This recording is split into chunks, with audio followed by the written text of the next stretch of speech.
I'm going to keep that. And Mr. Miller. Good evening and welcome to the July 6th, 2023 meeting of the City of Summit Zoning Board of Adjustment.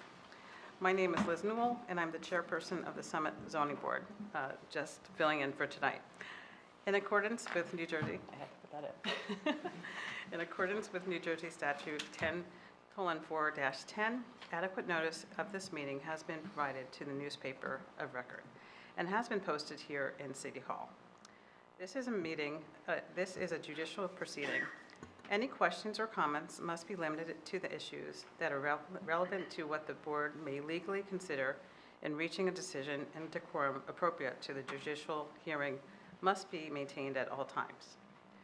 For the benefit of interesting public, this meeting is being live streamed to the city's YouTube page and also broadcast on Summit's government channel, which is Comcast Channel 34 and Verizon Channel 30.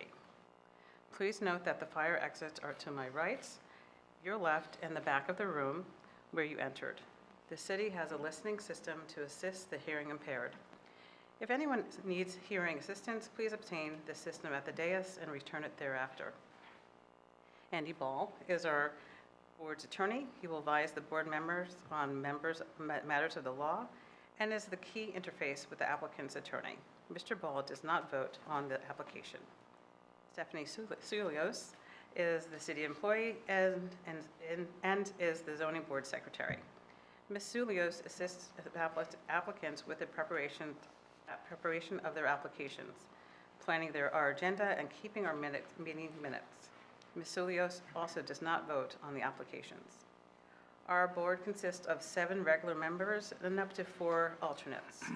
All members can participate in the hearings tonight, but a maximum of 7 can vote. Most applications require a simple majority to be approved. Some applications require 5 affirmative votes to be approved. You will be told by which majority will be required before we begin our deliberations.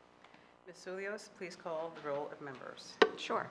Chairman Spur is excused this evening. Vice Chairman Steiner is excused this evening. Ms. Newell? Here. Mr. Gonzalez? Here. Mr. Mullen is excused this evening. Mr. Millay? Here.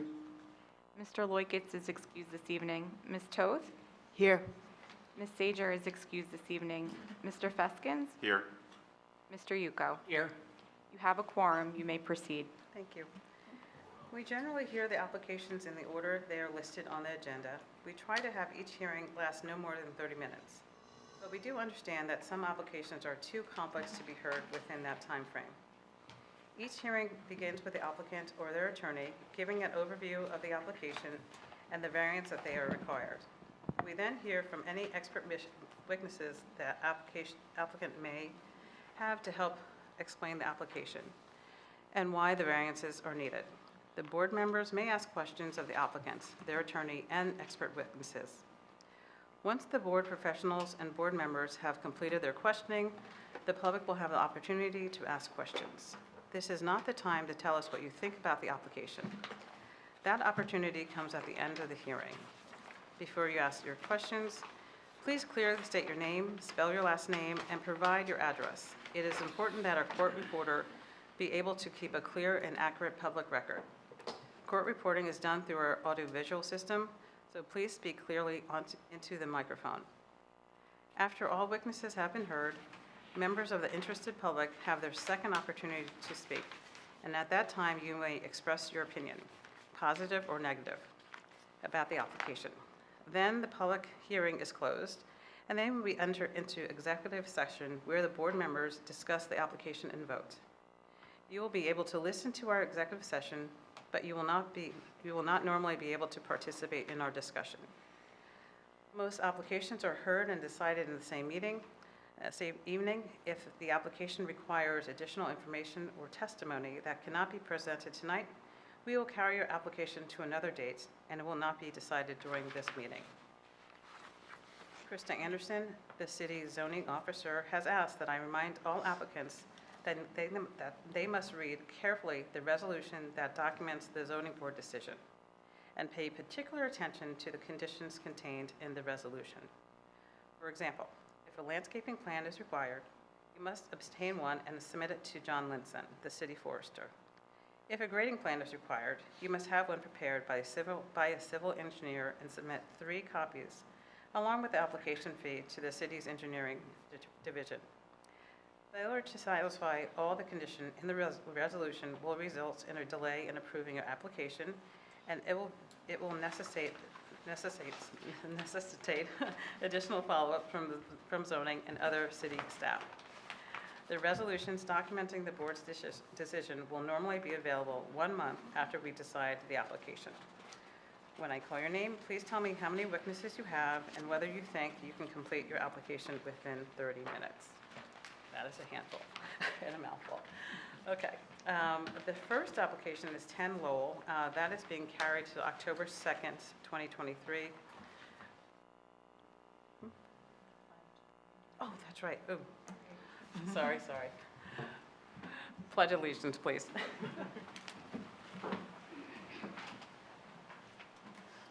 pledge allegiance to the flag of the United States of America and to the republic for which it stands, one nation, under God, indivisible, with liberty and justice for all. Sorry. Now, going back to the applications, 10 Lowell will be carried until October 2nd, 2023, with further notice. Second application, Dr. Roberti at 252 Kent Place Boulevard. Hello, Mr. Weber. Good evening, Madam Chairwoman, members of the board. James Weber of Alfonso & Weber on behalf of the applicant. Ms. Alfonso is the attorney who's prepared to present this application. She's running a little bit late, so I would ask that we be carried to second. I think that's her. The second on the agenda, and let Oak Ridge go ahead before us. We have 2 witnesses, so it'll take 30 minutes. Okay, thank you. Mark and Amy Lee, 185 Oak Ridge Avenue.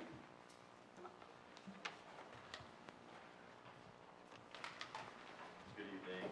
Hi. Mark Lee, this is Amy Lee. We have our architect here today. One, fabulous. Yeah. How do you- And I think 30 minutes should be fine. That would be fabulous. Okay. Thank you. Before we proceed, it's just, there are 6 of us, not 7, and the Oak Ridge Avenue includes a D variance. Yep, and I guess we can note that now. So normally, we'll have 7 voting members for any application. As you can see tonight, we have 6. With the D variance, you're required to get 5 affirmative votes in order to approve your application, and for a C variance for the other one, you would only need 4 of the 7. But knowing that you're down a voting member, do you still wish to proceed tonight? The alternative is being carried to another meeting. Yeah, we'll go ahead. Okay. Okay.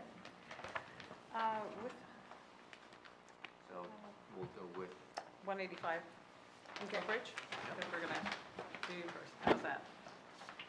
Why don't you tell us a little bit about your application? first, okay. let me swear you in. Sure. If you can, anyone who's testifying, raise your right hand. Do you swear from the testimony you're about to give in this matter is the truth, the whole truth, and nothing but the truth? I do. And one at a time, please state your name, spell your last name. My name is Mark Lee. It's M-A-R-K-L-E-E. My name is Amy Lee, A-M-Y. Thank you. Awesome. Thank you. Now go ahead. So we bought the house on Oak Ridge in July. We've been in Summit for about 9 years. We used to live on Blackburn Road.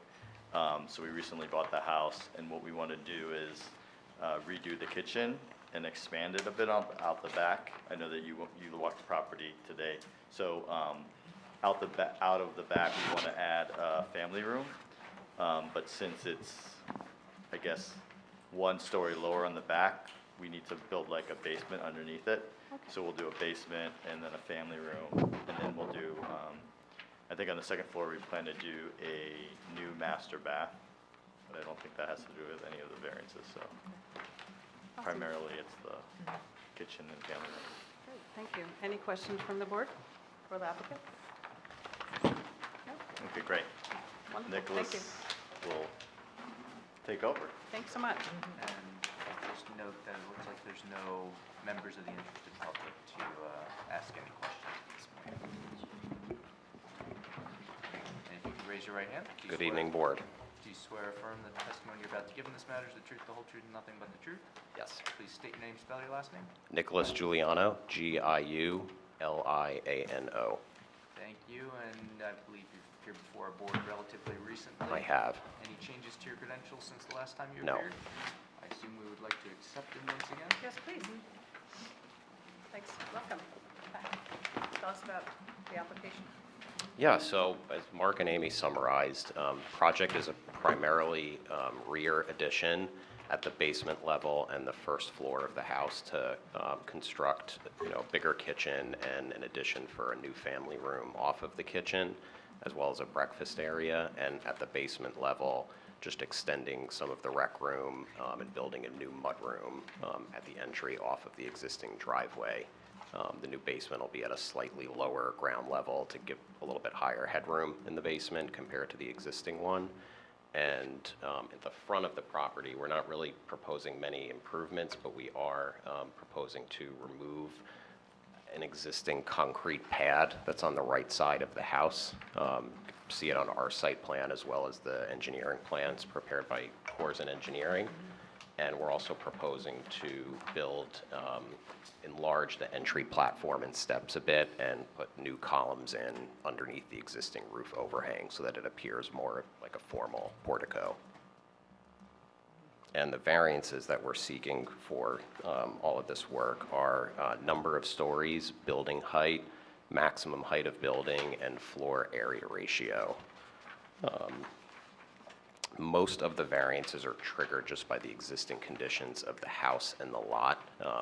It's an original Dutch colonial house from 1928 with a steeply pitched gambrel roof on the front, and the property itself slopes from the front towards the back. So even though from the street it appears as a two-story house, the basement in fact counts as a story per the Summit ordinance because more than 50% of it is above grade as you go towards the back half of the house.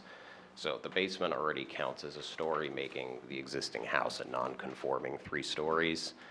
We are proposing to increase the footprint of the basement, therefore modifying an existing non-conformity. And I believe the existing building height is right at the maximum, and because we are putting the addition of the basement at a slightly lower level to get more headroom, it increases the average building height by about 1 foot and increases the total building height from lowest point to highest peak on the ridge by 1 foot. And then floor area ratio, similar to the number of stories, because the basement counts due to the slope. Any addition would necessitate a floor area ratio variance. If the basement didn't count as a story and it was on a flat lot, this addition in the back on the first floor wouldn't require a variance. The FAR would be conforming on a flat lot. And in addition to the work, but not triggering any of the variances, that we are proposing a new patio on grade at the back of the addition.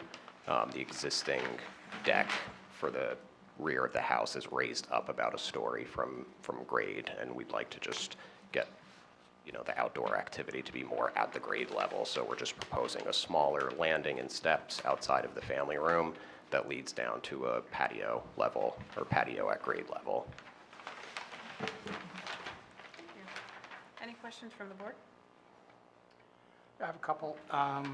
The one on the forester's report, I assume you viewed the forester's report? Yes. It seems to have concerns about the 24 diameter pin oak tree, and also talking about screening in that area. I'm wondering if the applicant is planning to address either of those issues. Yeah, we spoke to the civil engineer as well today just to discuss the forester's point about the tree. He agreed that when he was there surveying, it didn't look like it was in great shape.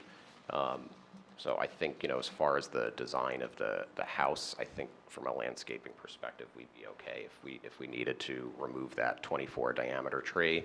And we're open to providing evergreen screening on the rear of the property as part of the project. So then, not to delay tonight, could we add a condition that they're going to submit something to Mr. Linson for his review and approval? Yes, that's usually what we do, is add a condition that they would submit a landscaping plan to the city forester for review and approval. Is that acceptable? Yeah, so we would ask Corps and Engineering to revise their grading plan to specify new evergreens along the back and removal of the 24-inch quad tree. We haven't engaged with a landscape designer just yet, but I think at this level, we can probably, if it's acceptable for the board, to just have the engineer note it on the grading plan as a new bit of landscaping. We would have him add that to the grading plan when we submit it for the building permit. Thank you. And the other question I had, I mean, the fire chief has a comment, which I assume we're going to try to address in the condition, but I'm not even sure I know what his comment means. Let's pull it up. For one thing, it's handwritten, I'm not sure I can read it all, but I'm sure it's something with safety, I'm just not sure what it means. It says IRC, R300. Yeah. I know, maybe Dipsy knows what it means, or, I don't know what that means. No comment? Sorry, I am not understanding exactly what he wrote here. Yeah, it generally means that it's just to make sure that the new additions and the total building height from lowest to highest point, and it being 3 stories, complies with the residential requirements for the maximum height of a single-family home.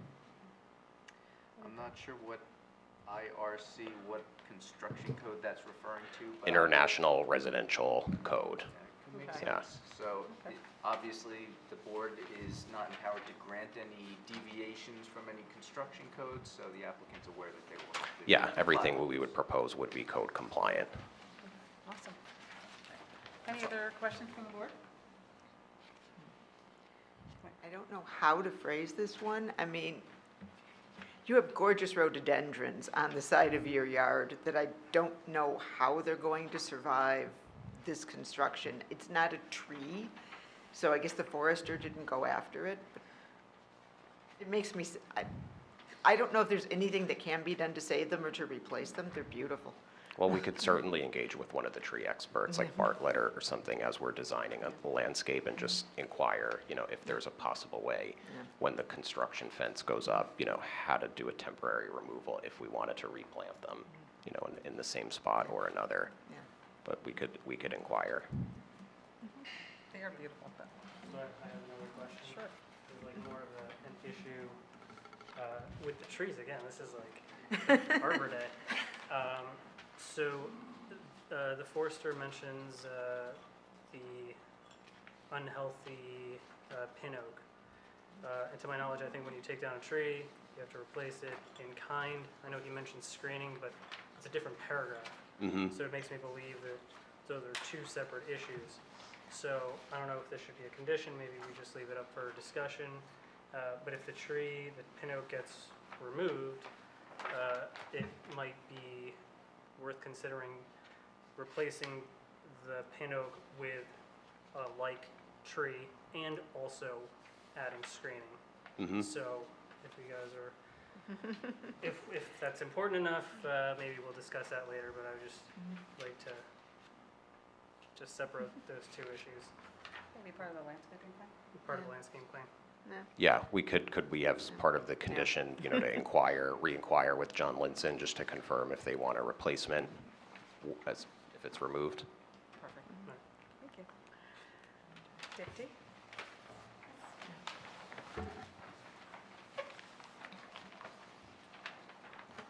These are more comments from the report. Mm-hmm. It's to just confirm that the plan for the Corps and Engineering, Mhm. they can comply with these conditions, and there's no issues with that. So- Yeah, so I could Yeah, go for I it. could go You down can your go list. I through- went yeah. through each of the ones that pertain to some Yeah, of the you don't have to go through clarifications the whole on thing. the grading plan. Yeah, that's fine. So the first one, number 4, no improvements made since Okay.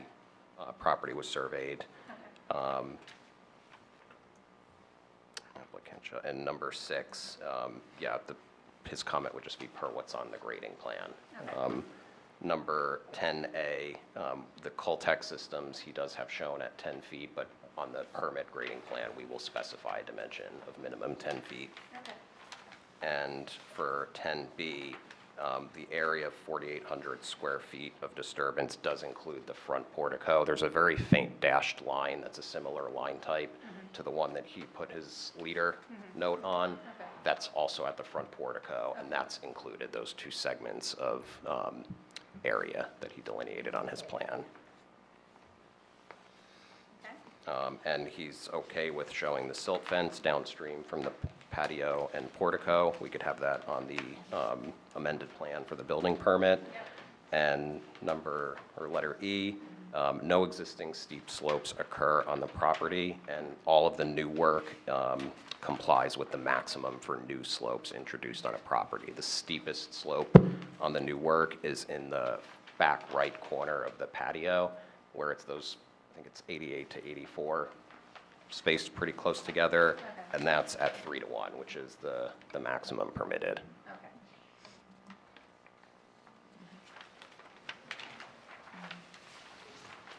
I have nothing further. Thank you. Thank you. Thanks. Quick question, what is that red thing sticking up on your back lawn? It's like a pipe or something? So the sewer line, I believe, from our house goes out the back instead of the front. Okay. And it's an access point to clear it out. This is my understanding. Thank you. Because I looked at that, I'm like, I wasn't sure what that was. Yeah, we weren't either. That's why we asked, and that's what we were told. I didn't check it out myself. But Always no smart. need to. Okay, anyone from the interested public have any questions about this application? Andy? Anything else regarding your proposal? I don't have any other information to add other than just, I'm biased, but we think it's a really beautiful addition onto the house that is consistent with the original roof shape built on the 1928 main roof of the house, and we think it's a really nice use of the rear yard for the homeowners. Okay, thank you. Andy, the conditions? Sure, so we have two. First is our usual compliance with those conditions noted in the board engineer's memorandum. And second is, as we discussed, that the applicants will revise the grading plan to reflect tree removal, potential replacement, and additional screening. The revised grading plan will be submitted to the city forester for review and approval. That's all I got. Okay. Not bad for a C and D variance. Go figure. Okay.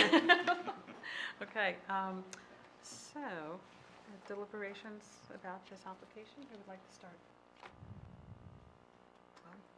Yeah, I can support this application. I think it's a modest addition and to what's, a lovely historic home. The slope of the backyard really does present a hardship. The alternative would be to cantilever a first floor addition out over the back and put it on stilts. That's pretty silly. So I think that what the applicant has proposed is the best solution, and certainly the fact that they're removing the concrete platform from the front and therefore removing some of the lot coverage, I think, shows goodwill that they're trying to minimize the impact on the property, and the additions to the front portico are going to be in keeping with the house and give it a little more muscularity, as one of your partners likes to say. I would agree. Thanks, Doug. Anyone else? I'll support the application too. I mean, of the 4 variances, I think as the architect mentioned, 3 of them are really existing, dealing with the number of stories and the height of the house. The addition is not affecting the height in any way. And the FAR, again, is driven by, the slope and the hardship created by the slope. So I can support it as well. Awesome. We enough information for the C&D? Yes. Okay. I too can support this application. It's funny because when you see the variances, we're like, okay, but then when you walk the property, I'm like, okay, now I get it. So I definitely could approve this application and support it. With that, do we have a motion to approve? So moved? Second? Sorry. Awesome. Mr. Gonzalez? Yes. Mr. Malay? Yes. Ms. Toth? Yes. Mr. Feskins? Yes. Mr. Yuko? Yes. Ms. Newell? Yes. The motion carries. Good luck with your Thank you all. Appreciate it.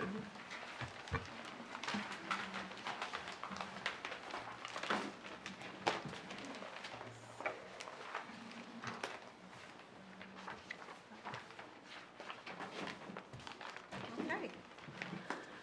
Hello, Ms. Alfonso. How are you? How are you? Good, how are you? Good, thank you. Welcome back. Got stuck in a little bit of extra traffic. I'm not used to living in Branchford quite yet, even though it's been 2 years. Welcome to New Jersey. And the traffic just keeps getting worse, yeah? Okay. Tell us about 252 Kent Place Boulevard. Yes. And I have these, if I can.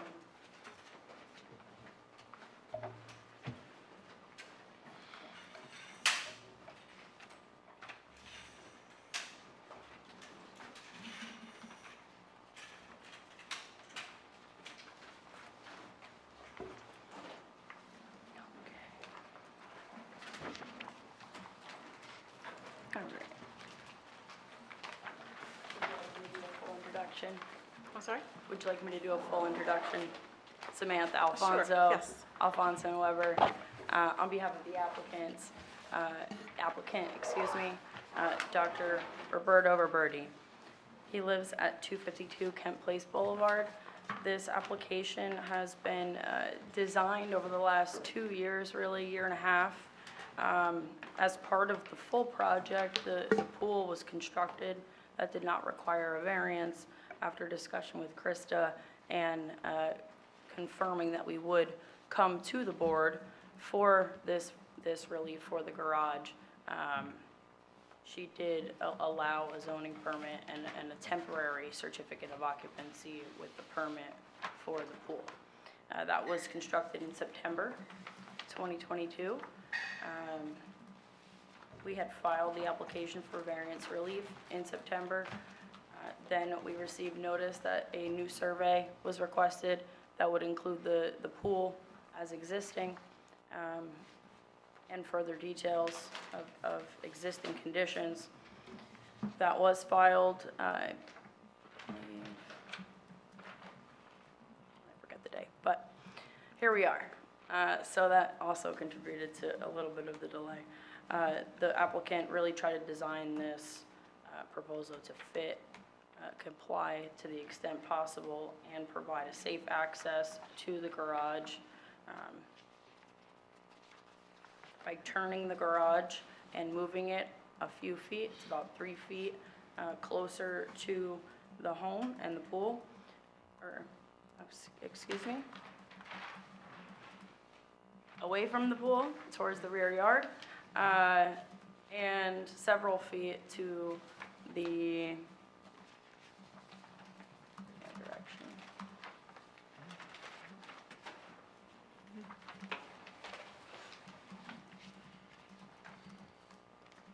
Sorry about that, I want to give you the correct direction.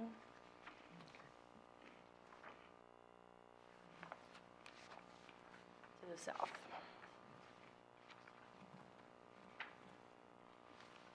So the garage is being relocated, turned so that it allows for side entry, and moved slightly farther away from the pool to allow for better access to and from the garage. The applicant also wanted to limit lot coverage. As may be noted, the variance relief is only for side yard setback. This is because it is not located in the required rear yard. This is based on the significant depth of the lot. It is 376 feet deep on one side and 371.35 on the other. That would make the garage, it would have to be all the way in the back of the property within,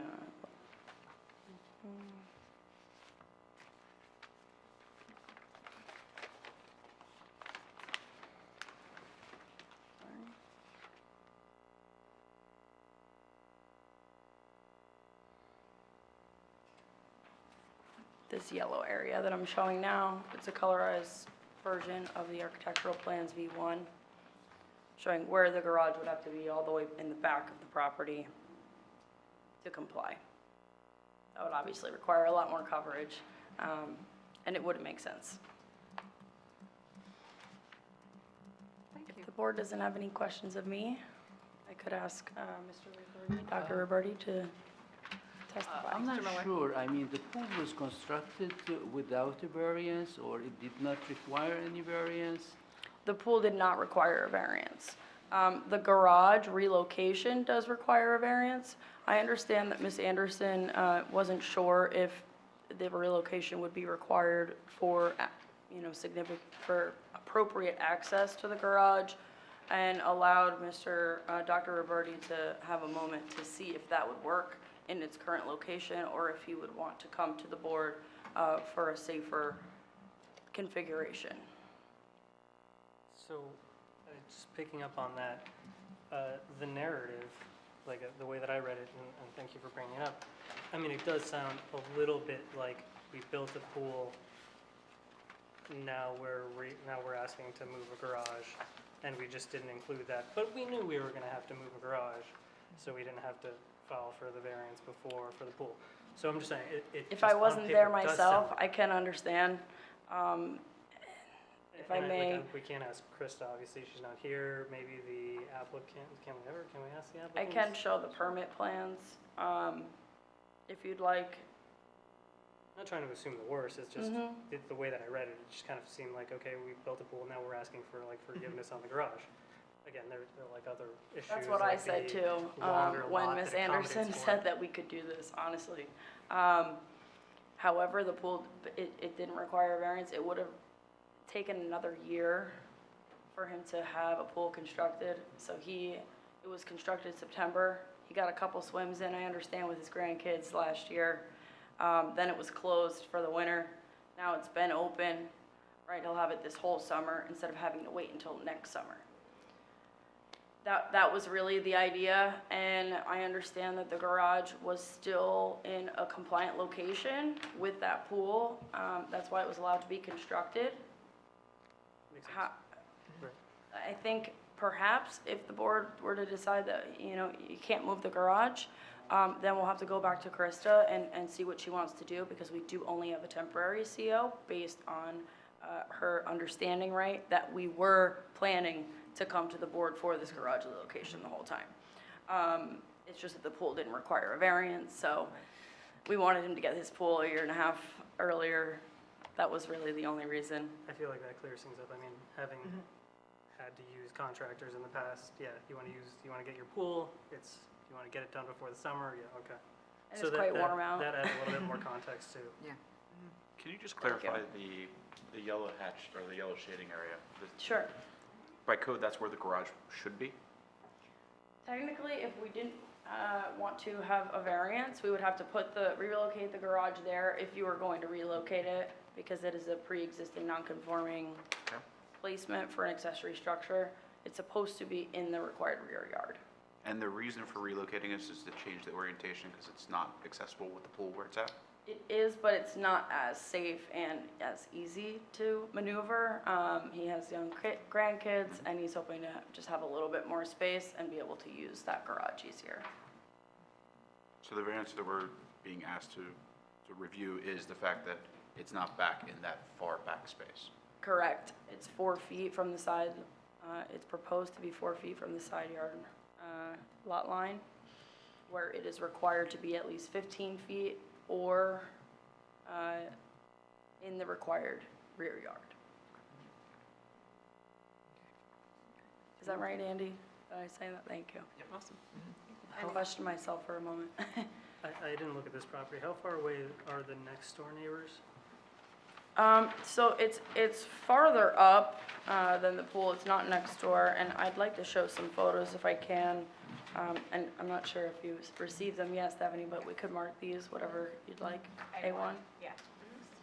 This is taken yesterday by the applicant, and I'll have him testify to that when he comes up.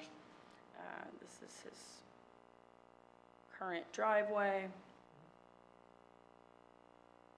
That's the pool area. The garage, you see it's tight, but you can get in there. You probably just couldn't get 2 cars, you could probably only get 1.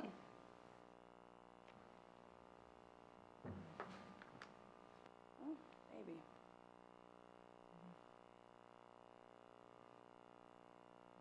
The idea is it would move to the rear 3 feet, to the left 7 feet or so. Rich? It's probably, It'll be 4 feet to the lot line. it's moving about 14 feet. If you were to relocate this garage back and put it in the center, 15 feet from both sides, would that be compliant? Would you need to be here It would not be compliant, we would still need the same variance. from the rear yard? Yeah, I thought you said the variance could be associated Well, with it's 15 because- feet from the side yard, unless it That's was put in the back section. unless it's in the, yeah, that's a I good think question, I'd have to check. If you. I suppose if it's in the building envelope, Yes, and that would, I think Krista actually noted that in the memo as well. I If it's in suppose- the building envelope, excuse me, then you're it's right. acceptable, but the reason that you need the setback variance here is because it's not put into the building envelope or the rear yard, therefore it has to comply, or it has to get that variance. Okay. And going further back, we would need to have more driveway. a lot more To driveway, get it'd be further back. 120 feet, 150 feet of driveway. So, I'm sorry, Andy, just to So- follow up on yours. So are we really being asked to approve 2 variances here? One that is not in that rear setback area and the 4-foot variance? No, because it's only implicating the side yard setback variance, because they have the 2 options. One of bring it up to the side yard and get a variance, or you place it in the rear yard and then it would be compliant with the 4 feet. How So about if you put it in the rear yard, they'd probably be in here for a variance for impervious, for lot coverage. Probably at that point, we're low on lot coverage, but at that point, I think we'd be over. And the other option is to leave it as is. Certainly, that's an option. So Bring your witness, your. Yes. expert. Yes. Thanks. Dr. Roberti, if you could.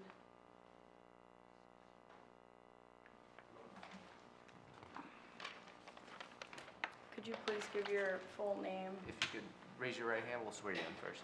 Do you swear from the testimony you're about to give in this matter is the truth, the whole truth, and nothing but the truth?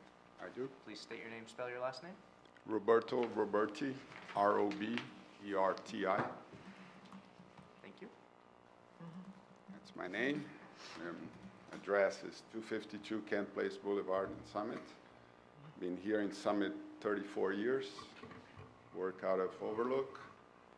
And the problem started about a few years ago when I had grandchildren. So they convinced me to have a pool.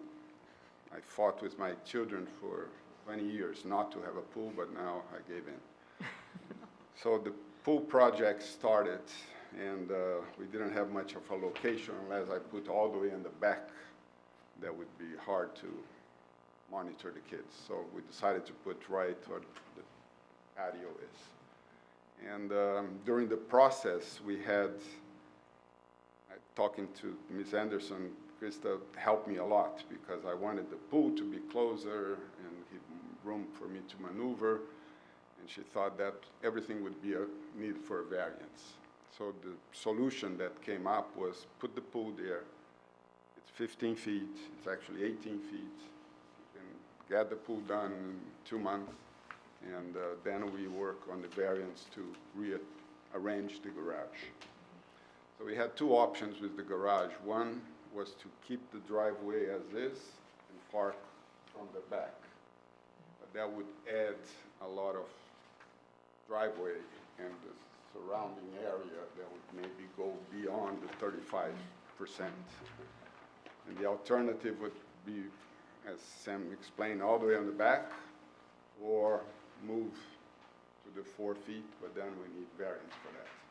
So if we move to the 4 feet and not be 45 feet from the property line on the back, we need a variance. So that's why we're here.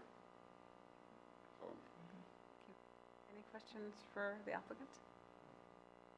Any questions from the public? Richard's the architect that helped me with. Any questions Have from? one I question from the can- public? Do I need to? Mhm. Just if you could step to the mic so everything is picked up. If I can, while she comes up, I'm sorry, Mr. Baskins. Baskets, thank you. I just recalled the answer to your question. The reason why we ended up with the exact location that the garage is right now is because of Krista's request, and she noted in her comments for the hammerhead. I think we forgot. Now we are adding that hammerhead, but that, in order to do that and allow The for a hammerhead's the backup, K turnaround? a K turnaround, Okay. yes. To allow you to back up and go straight out, we needed that, the garage to be at the 4 feet exactly, and configure it that way. That was my understanding. So I just make sure I heard that right. So you are creating that K Yes. turn area, okay. Yes. By creating that, do we have calculations on the increase in impervious surface? Yes, and we have the architect here to testify to those numbers. Thank you. Thank you. With the Say repositioning. your name, please. Oh, I'm sorry, yeah. My name's Anita Liebman, Liebman, and I'm at 62 West End Avenue in Summit. And we've been in that residence for a little over a year now. Your question? With the repositioning of the garage and the other plans, would there be trees taken out to accommodate the new positioning? How many trees would be removed, and, what, if any, plans are there? None are proposed, but we do have the architect who can testify to that as well. Say that again, the architect? There are what? no trees to be removed. There are no trees to be removed. No, ma'am. Okay. But we do have the architect as well who can discuss that further if you'd like. Yeah, that was our concern. If some of the shade trees are coming out, or just any large trees? No, ma'am. Okay. I don't know. Correct. An empty space, I have a picture. If you want to come up. Okay. Awesome. Thank you so much. Any other questions for the applicant or? Okay. Sam, you're next. Mrs. Alfonso, you're next witness. Thank you. Mr. Richard Pierce, he's the architect who designed the plans.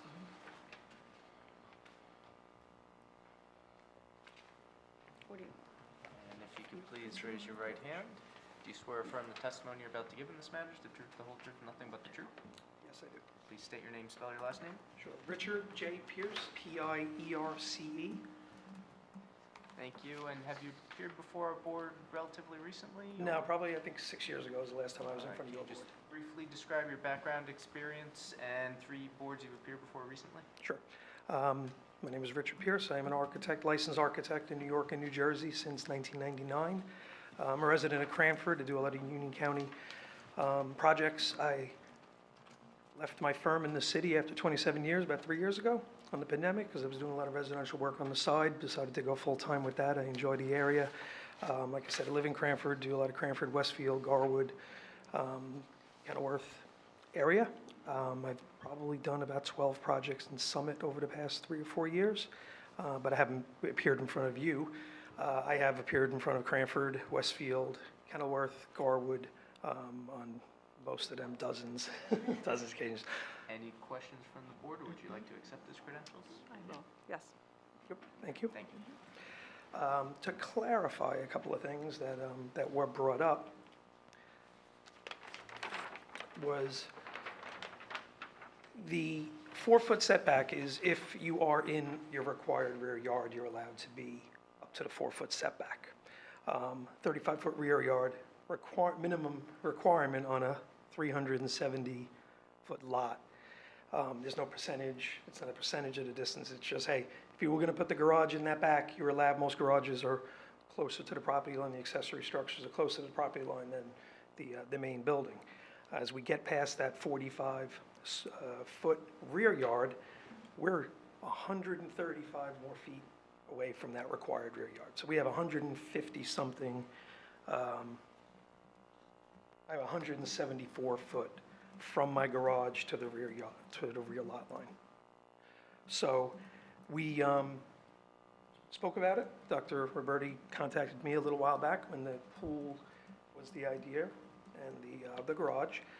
We did look at other options. Really, the only option with keeping the pool, very important, he wanted the pool to be close, he wanted to have supervision, more about child safety than any of you guys can realize. Thought that was a great idea.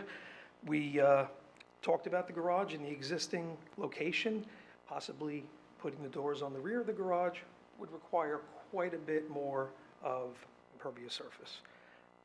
So looked at it, talked about relocating to the side yard, maintaining what would be allowed in our normal rear yard if we were 130 feet further back, by keeping it at 4 foot, which is what the recommendation is.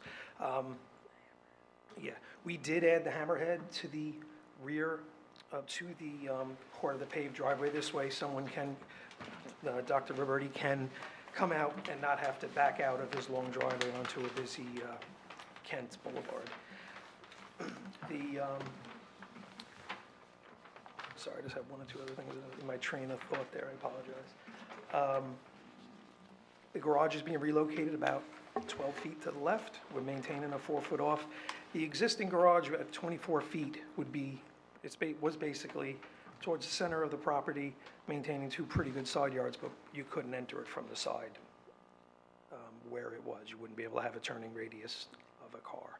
So what things that we did want to say is they are well under on impervious surface and building coverage. We're at about 28% on the impervious surface coverage, where we could be allowed up to 35%. So we're proposing with the hammerhead added on, hammerhead added about 120 square feet. With the hammerhead added on, we are at 6,324 square feet, and we are allowed up to 7846. So we're well under on the impervious surface.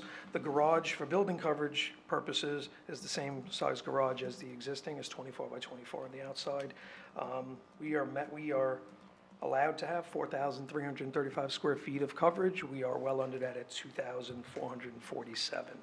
So the real hardship in this case is having a 370-foot deep rear yard that, if they wanted a garage that was accessible from the side the way he would like, the garage would be 170 feet further back in the house, in the property. And it's a nice natural piece of property. I do believe there are no trees between, in the area that we are relocating. So we're basically moving the garage over about 12 feet. Behind the garage, there was no trees. Thank you. All right. Any questions from the board? Yeah, is in the drawings, I didn't see anything that included the buildable lot, the buildable envelope. Do we have, am I missing it? Is there something that shows us that? Yeah, I don't think I have that on my drawings. Okay. The old survey, I would just show for, or yes.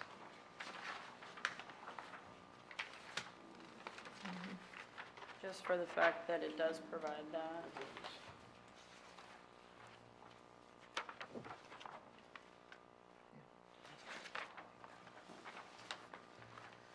While you're looking that up, do we have the updated plans to include the hammer? Yes. And have we received those? It's not in our package. It is not in the package. We just got it this afternoon, Okay. based on Chris's comment in her report. Okay, then, there it is, okay. So the green outline Right. shown on the screen is my horrible drawing, but roughly the buildable area. And that's for a main structure, not accessory structure. Right. Accessory structure could go all the way into that. So the accessory structure would have to be here, right? Or within the. Or within the buildable, Or right? within the buildable lot.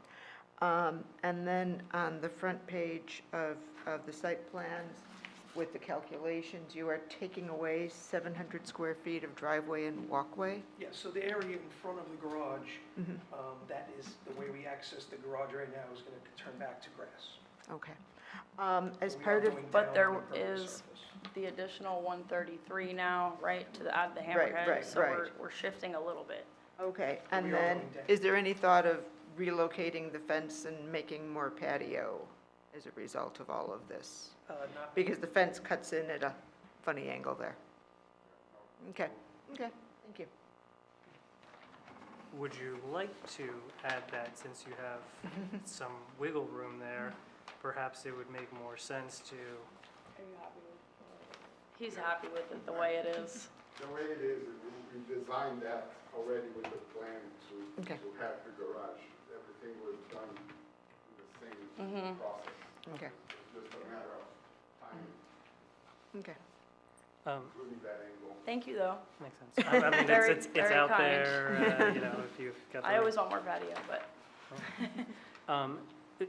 It might not matter, but do you guys have calculations for the hammerhead versus what the doors in the back would have been? How much that, because we keep saying that if we put the doors in the back of the garage, it would have taken up more space, but we Oh. don't have those calculations. we Not that I would make might, you do because that, it was but- an old plan. Or you could roughly add how much that was, do you recall? Plus the width, plus the turn, right, okay. It would be close to 1,000 square feet. Quite a bit. Just for Remember, due now he has diligence. to not only come yeah. out of the back, he has to turn around. Right. Turning radius on a car is usually 24 feet, Yeah. 18 to 24 feet. And there's so- a nice lawn there right now that he was hoping to keep as well. Guys, any more questions for? I may have missed it, but is there sufficient screening in the area? Is this moving the garage, 4 feet away from the property line going to impact the neighbors? Can we just get some additional testimony on that? It will not. Can you speak to where that neighbor is a little more? Right now, there's nothing adjacent to where the garage is. Their house is set much closer to the street. I don't think they have garage or accessory use or structure there, and I don't think they've added since I've been there. One neighbor that has the come on. garage is 4 feet from my side has, the garage is actually before the pool even. The pool is a little bit after the garage, so mine is much. The construction is in front of mine. One other comment that was brought up, the wall, it's going to be a concrete block construction, so that it's going to be a minimum 1 hour fire rate. The fire department brought it up since being close to the property line. Concrete block construction is naturally fire resistant, so be a minimum 1 hour. Technically, it's about 2.5 hours with a 1 foot 12-inch wide block. For what it's worth, I was there today, and I tried to look into the neighbor's yard. It was hard to see through, It's really hard. very hard to see what the I can neighbor's show yard the looked like. pictures again, but this might be more helpful. My partner is going to be really angry watching YouTube right now because he does not like when we show aerials, but I think this is helpful in this case to show you exactly where that house is next door and all of the trees. This is pretty close to what it looks like today. Without the pool, correct. Thank you. Awesome, thank you. Okay.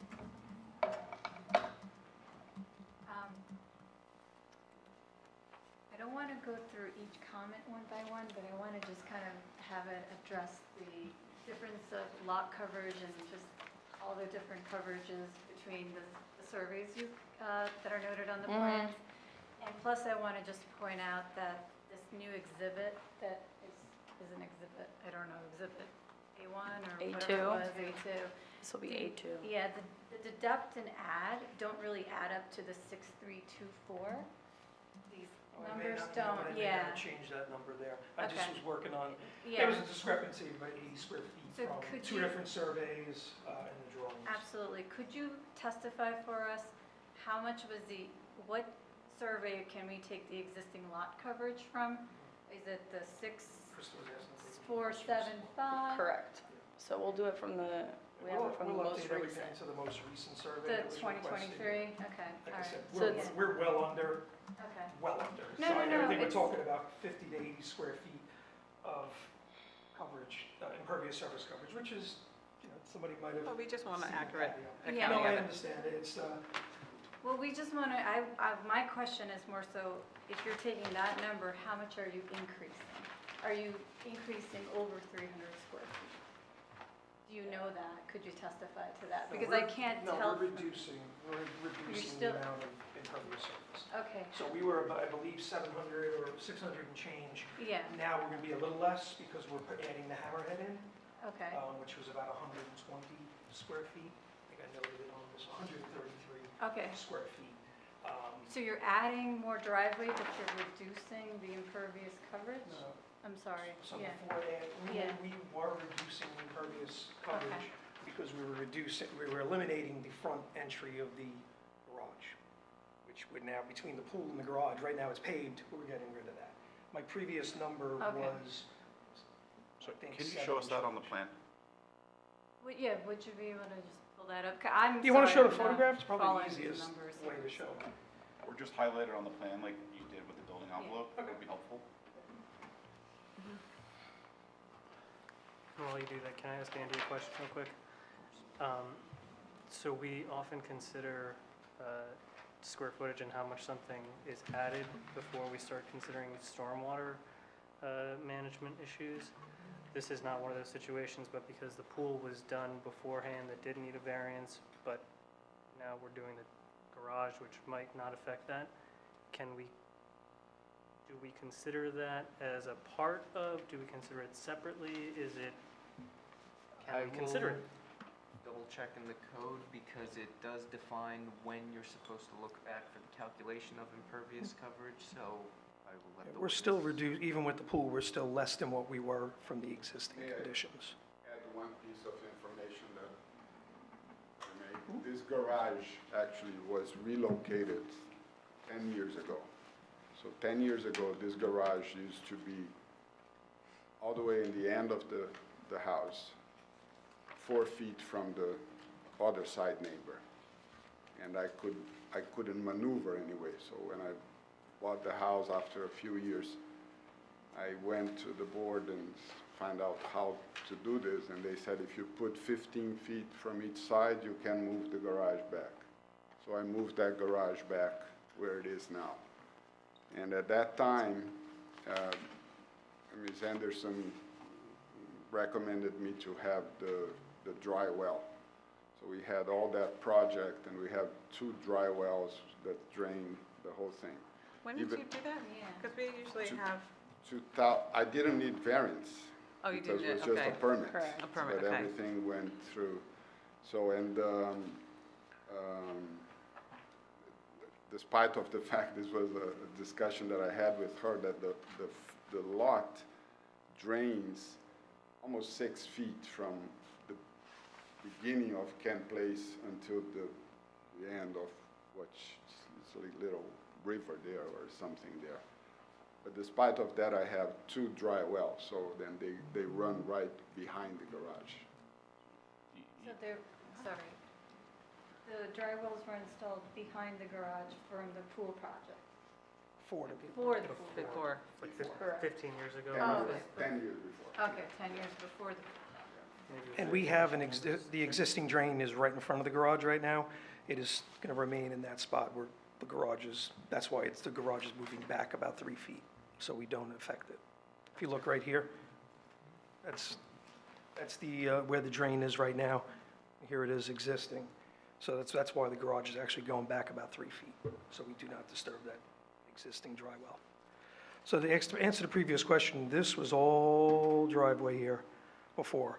Now the driveway is here, and that's why we had almost a net deduction of impervious surface of 700 square feet, to a reduction, I'm sorry. We have since taken back about 130 of that to add the hammerhead that was requested. All right, so. So we're at a net of, what, If I 520, can 530? clarify a couple of things. Let me Sure. jump in quickly, Mhm. because this section of the code does say a cumulative increase in impervious area of 300 square feet or less is exempt from the requirement of the stormwater management. But cumulative increase shall represent a total increase of impervious coverage measured against the existing impervious coverage that is within a given property on the date of passage of this ordinance. So that means both the pool and any other changes in impervious coverage would all be calculated as one total number, so. Mhm. But we're still negative. Correct. Even We're not with adding, yeah. the Correct. pool? Okay. Yeah. All right. That's So right. the So I pool added is- in the pool. Right. Okay, So that's what, thank you, though. got it. Thank you. We're still at a net less than we were before pool But can we, and, let's do the May I numbers ask? for them. Mhm.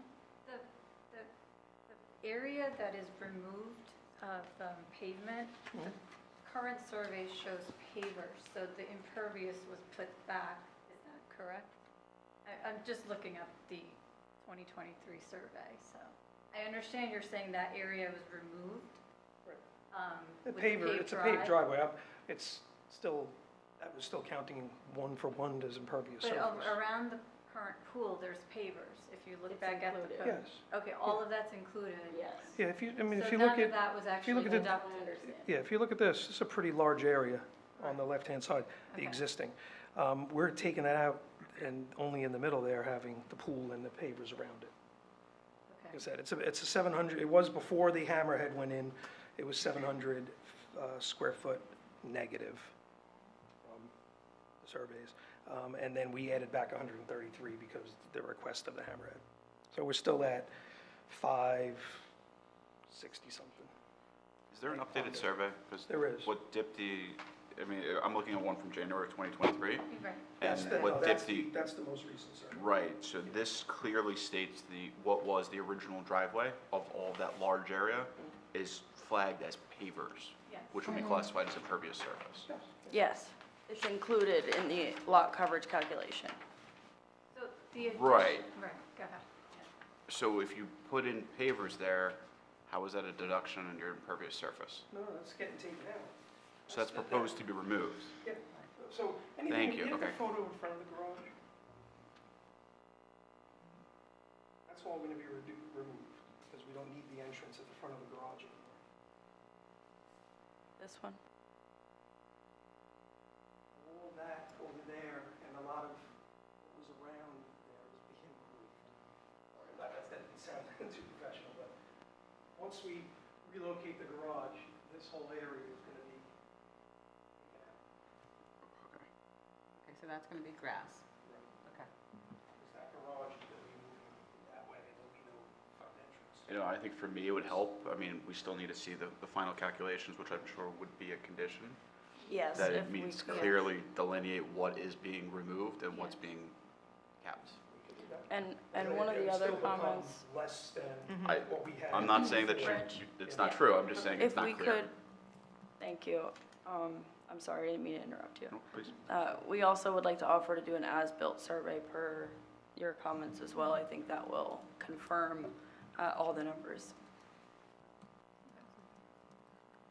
I'm sorry, I have an earlier question that I still am confused about. You had mentioned that if we stayed in the building envelope, which you highlighted that extends pretty far back, and the applicant testified that he had already previously done this by keeping it within 15 feet. Is that still a possibility of you just pushing the garage back 10 feet to give you better access? Would you be here in that scenario?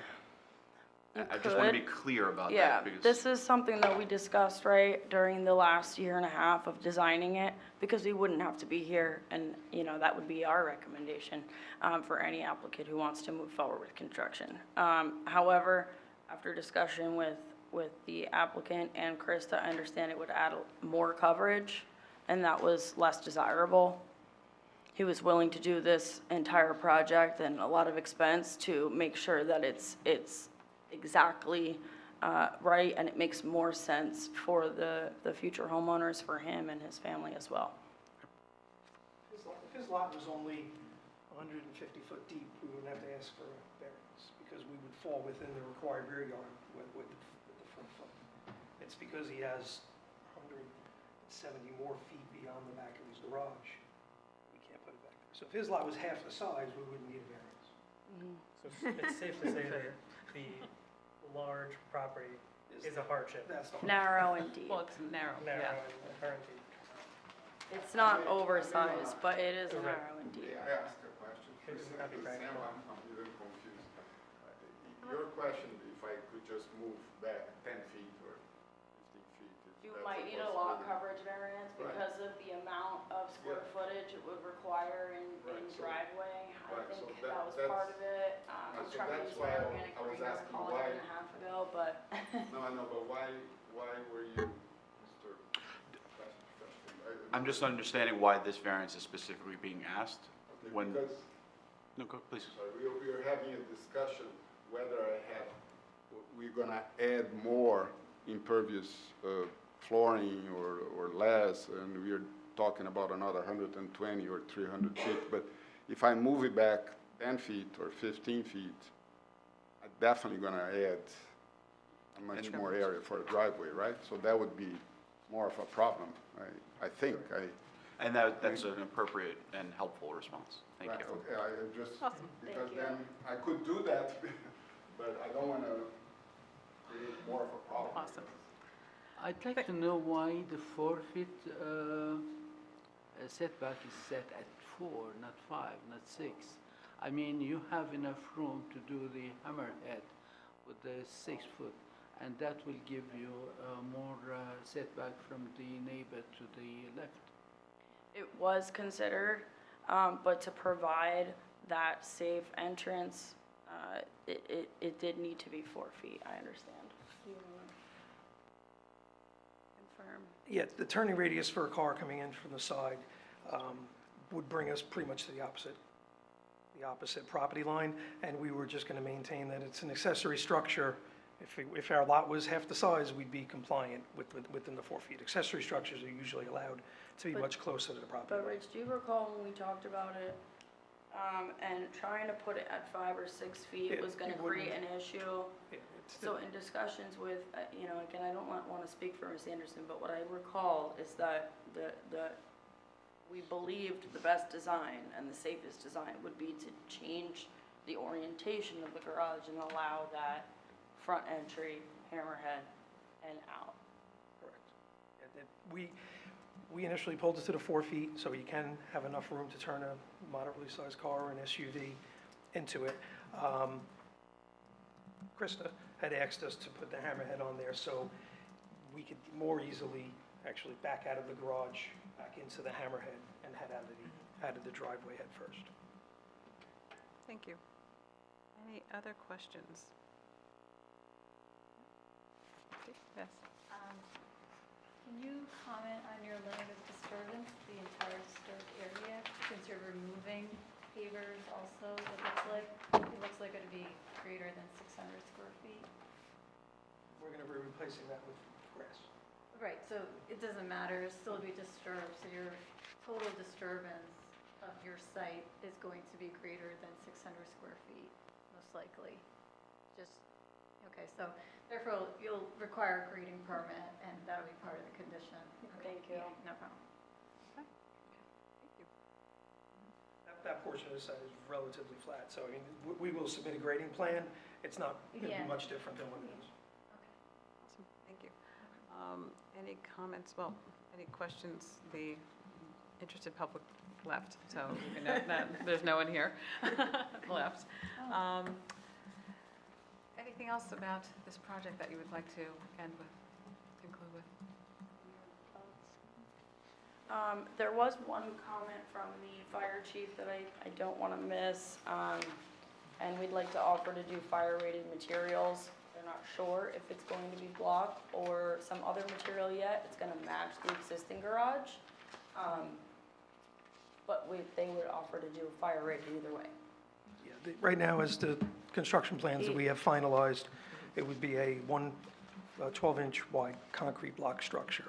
If the applicant does change it later, and it's wood construction, we can still make that back wall 1 hour fire rated easily. Awesome, thank you. He also has water to that area in case a sprinkler or something else is needed. Okay, awesome. Dr. Roberti, do you have any other comments? Right. Awesome, thank you. Andy, the conditions. Sure. I've got 3, I believe, but I'll ask Dipti in case we need a 4th. First is compliance with conditions noted in the board engineer's memorandum. Second is that final calculations on coverage will be submitted to the board engineer for review and approval. And third was that the applicants will submit a grading plan to the board engineer for review and approval. I think I heard a mention of an as-built survey. Yes. But is that already covered in your memorandum? Or? Yeah, typically those are, but that We will just be agreed to at do the that. end. Yeah, they'll have a final as-built. yeah. Okay, so no need for an additional condition on that one. So those are the 3 that I have. Do you need compliance with the fire chief's recommendation on construction? So he had noted that it's going to be difficult potentially to get to that one edge of the garage. So since it might be difficult for a fire truck to get through there, we would like to offer to make that back wall fire rated and or have sprinklers if he requires that much. So perhaps fire rating to be approved by the fire chief. Okay. Sure. If you're offering it, we'll add it I in. think that's fair. That's all right with you. Thank you. Thank you.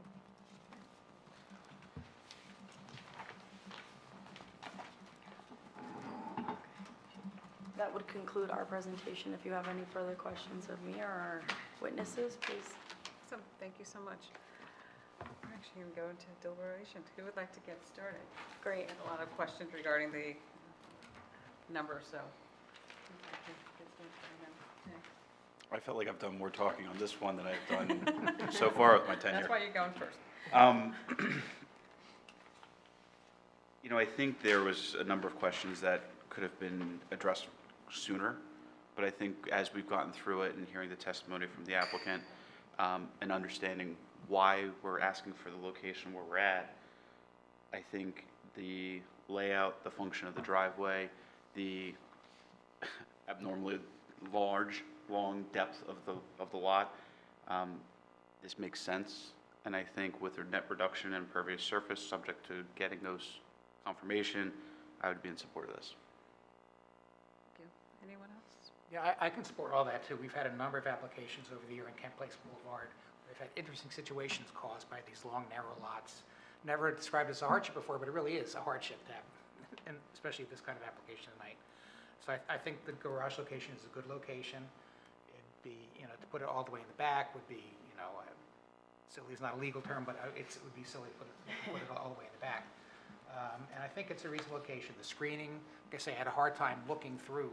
I tried to look through and I couldn't really very well. The forester had no objections based on the current screening, so I will support this as well. Thank you. Anyone else? Yeah, I'm just going to add anecdotally, putting the garage as far back as you could, I just kept thinking of a nightmare situation where you'd have to go and plow that, and you'd have to walk out there and then walk back and forth, and so this is really just a practical kind of de minimis request, and I think it makes sense. I think you guys did a lot of, you guys covered all your bases where it didn't really look like that on paper, and I apologize for kind of assuming the worst to begin with, but it where we ended up kind of, all of the gaps were filled in, and I think your project makes sense. You're making good use of your property, and I appreciate not asking for more when I gave you the opportunity to. So for those reasons, I would support this application. And I would agree. I think it was a thoughtful consideration to, one, where to place the pool, making sure it's closer to the house, and also then the garage and having the K-turn, because I know backing out to Kent Place would be a hazard. And you could have asked for more, and agreeing with Tom, it's like Kent Place properties are narrow but very long, and you happen to have one of the narrowest properties on Kent Place through the survey. So with that, I would also approve, be in favor of this application. So with that, do we have a motion to approve this application? So moved. Second? Second. Awesome, thank you. Okay. Mr. Gonzalez, Yes. Mr. Malay, No? Ms. Toth, Yes. Mr. Feskins, Yes. Mr. Yuko, Yes. Ms. Newell. Yes, The motion carries. thanks so much, and Thank all the you. best with your project. Thank you. Thanks. So we have no resolutions for tonight. Only minutes. They're June 21st. Okay, so we have the minutes for June 21st. Can we conduct a voice vote for these minutes, excluding the members who were excused that evening, which were Vice Chairman Steiner, Mr. Mullen, Mr. Malay, and Ms. Sager? All those in favor? Aye. Aye. Any opposed? The motion carries. Awesome, thank you. So, next meeting, July 17th? July 17th, yes. Awesome. Meeting adjourned. Two quick ones in a row. Huh? Two quick ones in a row. Well, not really that quick. Don't jinx us, please. Don't.